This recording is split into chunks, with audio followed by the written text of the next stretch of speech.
नमस्कार। आज हम बात करेंगे जिंदगी की एक थोड़ी मुश्किल सच्चाई के बारे में। मतलब ये जो नाइंसाफी वाली बात है और कैसे हम जाने अनजाने में हमेशा खुद को दूसरों से कंपेयर करते रहते हैं। हमारी आज की जो ये बातचीत है ये मेल रॉबिन्स के कॉन्सेप्ट पर बेस्ड है, लेट देम। उनकी किताब के एक चैप्टर से है ये। हाँ, तो आज का मिशन ये समझना है कि ये जो तुलना या कंपैरिजन है ये हम पर असर कैसे डालता है और कैसे हम अपना फोकस दूसरों की चमक दमक से हटाकर अपनी खुद की प्रोग्रेस पर ला सकते हैं। इसके लिए ना हम एक आइडिया यूज करेंगे, लाइफ इज अ गेम।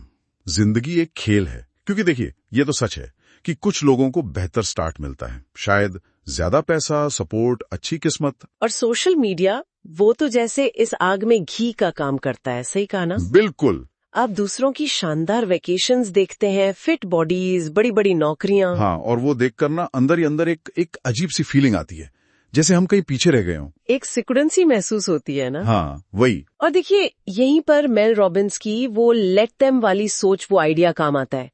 इसका मतलब सीधा सा है, उन्हें उनकी अच्छी किस्मत, उनके फायदे जो भी है रखने दें।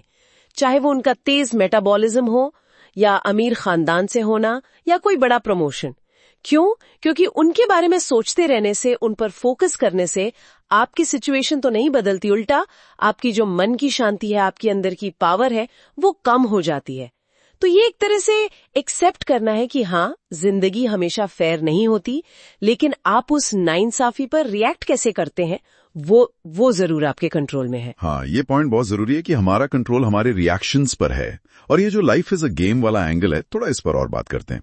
देखिए, आपको जिंदगी में पत्ते कौन से मिले हैं, कार्ड्स कौन से मिले हैं, वो आपके हाथ में नहीं है। बिल्कुल। लेकिन उन पत्तों से आप अपना खेल कैसे खेलते हैं, वो पूरी तरह आप पर है। हाँ, सारा जोर इस बात पर होना चाहिए कि हम अपने हाथ के पत्तों को बेस्ट कैसे खेलें, ये नहीं कि दूसरों के पास क्या है। एकदम सही।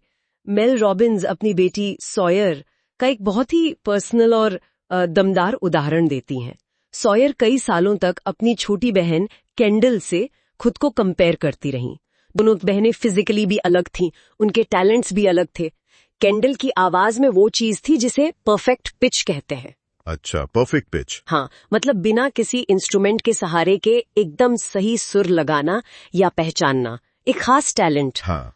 और सॉयर, वो बेचारी लगातार कोशिश करती रहती थी वो बनने की जो वो थी ही नहीं। इस कंपैरिजन ने ना धीरे धीरे उनकी जो अपनी यूनिकनेस थी उसको कहीं दबा दिया, उनकी शक्ति छीन ली। ये एक ऐसी कहानी है जिससे शायद हम में से कई लोग रिलेट कर सकते हैं। हाँ, ये बहुत कॉमन है और काफी दर्दनाक भी। लेकिन यहाँ एक इंटरेस्टिंग बात है ना। हाँ, मेल रॉबिन्स कहती हैं कि कंपैरिजन दो तरह का हो सकता है। एक वो जो सिर्फ तकलीफ दे, जिसे वो कहती हैं टॉर्चर, और दूसरा वो जिससे कुछ सीखने को मिले, जिसे वो कहती हैं टीचर। बिल्कुल सही। टॉर्चर कंपैरिजन तब होता है जब आप अपनी तुलना किसी और की उन चीजों से करते हैं जिन्हें आप बदल ही नहीं सकते, जैसे किसी का कद या उनका रंग या उनको विरासत में क्या मिला है। ये तो बस खुद को सजा देना हुआ, एक ऐसा दर्द जो आप खुद चुन रहे हैं। सही बात है। और दूसरी तरफ है टीचर कंपैरिजन। ये तब होता है जब आप किसी और को देखकर इंस्पायर होते हैं कुछ सीखने के लिए। आप सोचते हैं, अरे वाह, इन्होंने ये कैसे किया, मैं इससे क्या सीख सकती हूँ। आप शायद उनकी मेहनत, उनकी स्ट्रैटेजी या उनके स्किल से कुछ सीखते हैं और उसे अपनी जिंदगी में अपनाने की कोशिश करते हैं। तो फिर ये सवाल खुद से पूछना बहुत जरूरी हो जाता है कि ये जो मैं कंपेयर कर रहा हूं, क्या ये मुझे अंदर से तोड़ रहा है, मतलब टॉर्चर है, या फिर मुझे कुछ सिखा रहा है, आगे बढ़ने का रास्ता दिखा रहा है, यानी टीचर है।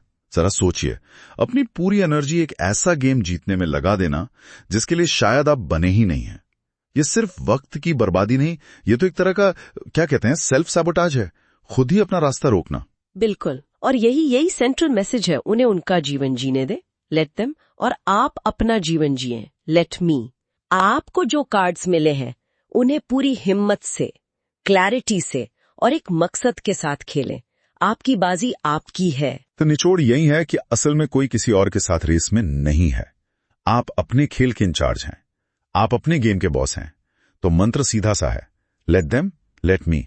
उन्हें उनका करने दें, मुझे मेरा करने दें। और ये याद रखना बहुत जरूरी है कि जिंदगी की नाइंसाफी के बावजूद जीतना बिल्कुल मुमकिन है। जीत तब मिलती है जब आप अपनी कीमती एनर्जी दूसरों से तुलना करने में वेस्ट करने के बजाय अपने एक्शन पर, अपनी कोशिशों पर लगाते हैं। और जाते जाते एक सवाल सोचने के लिए छोड़ जाते हैं। इस वक्त अपनी जिंदगी में जो अलग अलग कंपैरिजन्स चल रहे हैं, उन्हें कैसे हैंडल किया जा रहा है? क्या कोई ऐसा कंपैरिजन है जिसे टॉर्चर वाले जाल से निकालकर उसे कुछ सिखाने वाली टीचर में बदला जा सकता है? इस पर जरूर सोचिएगा।